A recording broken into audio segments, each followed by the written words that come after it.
Hello అండి. అందరికీ నమస్తే. Welcome to my channel. మొత్తానికి మీకు ఫ్లవర్ అయితే చూపిస్తున్నానండి. మొత్తం ఫైనల్‌గా అయితే ఫ్లవర్ అనేది విడిచేసిందనమాట. అనుకోవచ్చు ఏముందని, కానీ మనం అలా పెంచితేనే ఆ ఫీల్ అనేది తెలుస్తుందనిపించిందండి. అందుకనే మీకు అన్ని వీడియోస్‌లోనూ అలా షేర్ చేశాను అంతే. ఇది వచ్చేసి రేఖ ఫ్లవర్ అదే మనకి లోపల యెల్లో, వైటు మనకి పింక్ కలర్ షేడ్‌లో అయితే వచ్చిందండి. ఈరోజు వీడియోలో ఏంటంటే మామూలుగా సందర్భం వచ్చింది కాబట్టి చెప్తున్నానండి. ఏంటంటే ఏదైనా కొంచెం మంచిగా అంటే మనం ఉన్న స్థితి నుంచి ఉన్నతమైన స్థితికి ఒక్కసారే గనక ఒకరి లైఫ్‌లో గనక కొంచెం మార్పొచ్చిందనుకోండి, అది చూసి సంతోషించే వాళ్ళు చాలా తక్కువ మందుంటారు. తర్వాత వీళ్ళకేంటిలే అమ్మ అన్న వాళ్ళు ఎక్కువ మందుంటారు. ఈ మాట ఎందుకు చెప్తున్నానంటే, మనకి రీసెంట్‌గా ఒక ఫ్లైట్ యాక్సిడెంట్ అనేది జరిగింది కదండీ! ఇప్పుడు మనకు సంబంధించిన వాళ్ళు ఎవరైనా ఒక ఫీల్డ్‌లో ఏదైనా ఒక యాక్సిడెంటల్‌గా ఏదైనా జరిగిందనుకోండి, అది అలాంటి ఫీల్డ్‌లోనే మన వాళ్ళు కూడా ఉంటే గనక అప్పుడొచ్చే టెన్షన్ ఉంటదండి నిజంగా. అదసలు మనం ఎక్స్‌ప్లెయిన్ చేయలేమనమాట. ఇదనే కాదండి, ఇప్పుడు ఎక్కడైనా ఎవరైనా మనకి సింగరేణి గనుల్లో చేస్తూ ఉంటారు కదా! అలాంటప్పుడు అదే ఫీల్డ్‌లో వేరే వేరే ఏదైనా రాష్ట్రాల్లో గానీ, వేరే కంట్రీస్‌లో గానీ ఏదైనా ఒక యాక్సిడెంటల్‌గా ఒక ఇన్సిడెంట్ ఏదైనా జరిగిందనుకోండి, వెంటనే మన వాళ్ళు కూడా ఇలా చేస్తున్నారు కదా! అమ్మో! ఇది మళ్ళీ ఎప్పటికైనా ఇలా కూడా అవుతదేమో అని ఇమ్మీడియేట్‌గా ఎవరికైనా భయముంటది. ఇవన్నీ ఒక ఎత్తయితే నిజంగా మనకి ఈ ఆర్మీకి సంబంధించి చేసిన వాళ్ళు ఉంటారు చూసారా? వాళ్ళకైతే మరీ గడిగడగండ నూరేళ్ల ఆయుష్ కింద ఉంటదండి. ఎవరు ఏ ఫీల్డ్‌లో ఉన్నా సరే, ఎంత సంపాదించినా సరే, ఆ సంపాదన వెనకాల కూడా ఎంత చెట్టుకి అంత గాలి అన్నట్టు దాని వెనకాల కూడా చాలా ఆ డబ్బులు అలానే వస్తాయి. దాంతో పాటు సుఖాలు అలానే వస్తాయి. దాని వెనకాల ఉండేటటువంటి కష్టాలు, బాధలు కూడా అంత మోతాదులోనే ఉంటాయండి. అది ఏ ఫీల్డ్‌లో ఉన్న వాళ్ళకైనా సరే చెప్తున్నాను నేను. ఎందుకు చెప్తున్నానంటే, ఇప్పుడు మొన్న ఫ్లైట్ ఒకటి ఇదైంది కదండీ! మా వారైతే అస్తమానం ఎవ్రీ 1 మంత్‌కి ఒకసారి ఫ్లైట్‌లో జర్నీ చేస్తానే ఉంటారు. అమ్మో! ఇలాంటిది ఏదైనా జరిగితే ఏంటి అని ఎవ్వరికైనా అనిపిస్తది. కాకపోతే మీరు అనొచ్చు, ఏముంది మీ ఫ్యామిలీ కోసం వెళ్తున్నారు, అదేదో ఇంట్లోనే కూర్చోవచ్చు కదా అనొచ్చు. నేను చెప్పేది అది కాదండి. ఏదైనా మనం ఒక ఇదిలో నుంచి వెళ్ళేటప్పటికి, అమ్మ ఈళ్ళకేంటి ఇప్పుడు బోలెడు డబ్బులొచ్చి పడిపోతున్నాయి. ఈళ్ళు ఏమైనా కొనుక్కుంటారు, ఏమైనా చేత్తారు, ఏమైనా వేసుకుంటారు, ఏమైనా చేయించుకుంటారు. అలా మాట్లాడతారు కదా! మీరు అందరూ కూడా అదే సాధారణంగా మాట్లాడే వాళ్ళందరూ కూడా ఇవన్నీ ఎలా మాట్లాడుతున్నారో, ఇవన్నీ వేసుకున్నప్పుడు ఎంత హ్యాపీగా ఉంటదో, కొనుక్కున్నప్పుడు ఎంత హ్యాపీగా ఉంటదో, అవి వేసుకు తిరుగుతున్నప్పుడు ఎంత హ్యాపీగా ఉంటదో, ఇవే మీరు చూస్తున్నారు కదండీ! మరి ఇలాంటివి కూడా వచ్చినప్పుడు దాని ఎనకాల అంతే భయం, అంతే బాధ, అంతే దడ, అంతే కంగారు కూడా ఉంటాయి. అవి మీకు తెలీదు కదా! అందుకని చెప్తున్నాను. ఎవరికైనా సరేనండి, మనకేదో కొంచెం సుఖపడ్డారు, కొంచెం సంపాదించుకుంటున్నారు, కొంచెం ఏదో స్థిరపడ్డారు అన్నప్పుడు ఉండే ఇది ఇలాంటివొచ్చినప్పుడు అలాంటి వాళ్ళ లైఫ్‌లో ఇలాంటివి కూడా ఉంటాయండి. అంతే. అంతే తప్ప ఏదో ఎవరి కోసం వెళ్తున్నట్టు చెప్తున్నారేంటి అలా అనుకోవద్దు. ఎవరైనా ఎవరి ఫ్యామిలీ అయినా ఎవరి కోసం వాళ్ళే వెళ్తారండి.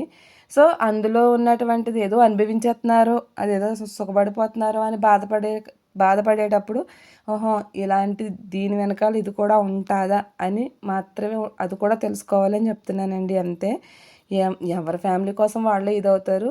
సో, ఎవరి కష్టం వాళ్ళే పడ్డప్పుడు, ఎవరి సుఖం వాళ్ళే పడుతున్నప్పుడు, వాళ్ళు సుఖపడ్డప్పుడు దయచేసి వాళ్ళు బాధపడే విధంగా కామెంట్స్ అనేది చేయకూడదండి. చాలామంది ఏదైనా కంట్రీ వెళ్ళి సెటిల్ అయిపోయారనుకోండి, ఎక్కడమ్మా డబ్బులు సంపాదిస్తున్నారు, ఇక్కడున్న జనాలు ఏం కనబడతారో అని అడుగుతారు. ఒకవేళ ఆళ్ళు ఇండియాకే గనక వచ్చి కనీసం వీళ్ళతో మాట్లాడకపోయినా, వీళ్ళ ఇంటికి రాకపోయినా, వాళ్ళకి మనం ఎక్కడ కనబడతామమ్మా, వాళ్ళకి కావాల్సినోళ్ళు చూసుకొని వెళ్ళిపోతారు.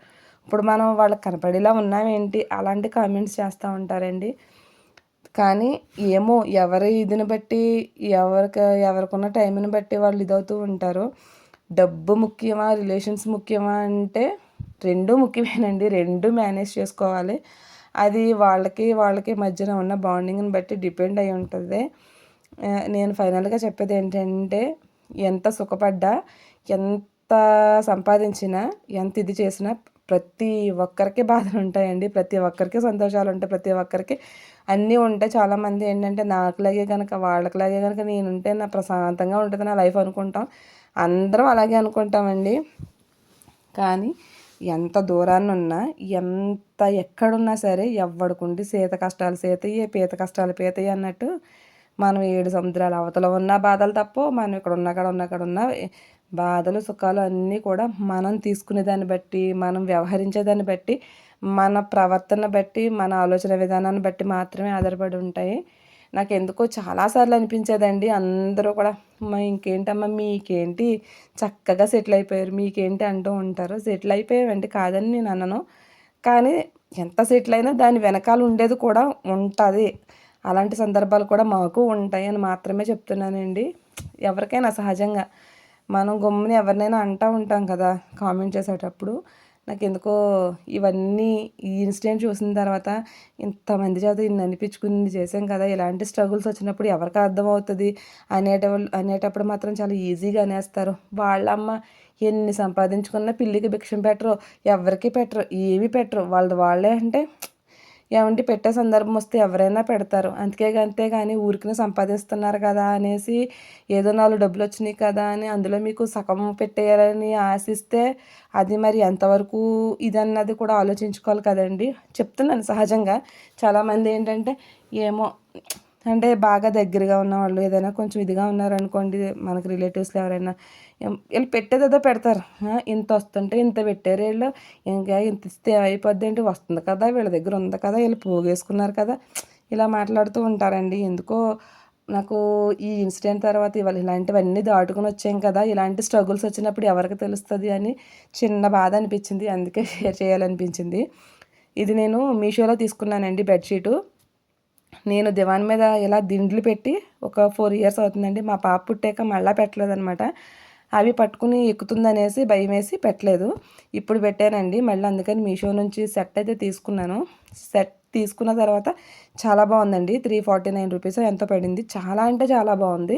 నేను తర్వాత వీడియోలో షేర్ చేస్తానండి అది ఏంటి అనేది.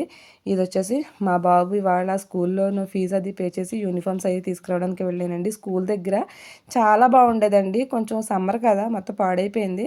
చిన్న మొక్క అయితే తెచ్చుకున్నాను. బట్ ఇది వేయడానికి అయితే కుండీ లేదు. నేను ఆయమ్మని అడిగితే ఇచ్చింది రండి, కొట్టలేదు. ఇందులో అయితే వేశాను. కాకపోతే ఎందుకో మరి బ్రతుకుతుందో లేదో చూడాలి.